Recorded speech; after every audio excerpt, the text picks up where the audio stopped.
handa pong ilabas bukas si Chief Justice Maria Lourdes Sereno ang kopya ng kanyang SALN at ilalaki pang kopya ng SALN ni Sereno sa ilalabas niyang statement sa media na naglalaman din ang mga napag-usapan sa NBank meeting kahapon.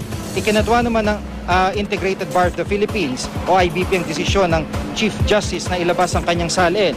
Sa unang public speech naman ni Sereno bilang guest speaker sa 23rd Conference of Presidents of Law Associations in Asia 2012, umapila siya sa publiko na bigyan ng pagkakataon ng Korte Suprema na makapagnilay-nilay upang maisagawa ang mga hinihingi reforma sa hudikatura.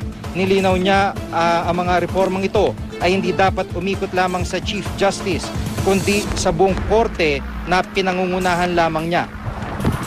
Humingi rin ng pasensya sa media si Sereno sa pagpili niyang manahimik muna. Tiniyak naman niyang magiging transparent siya bilang bagong Chief Justice.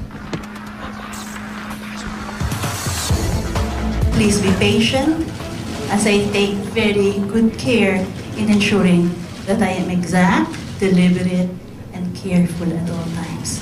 I wish you all the best. Mabuhay.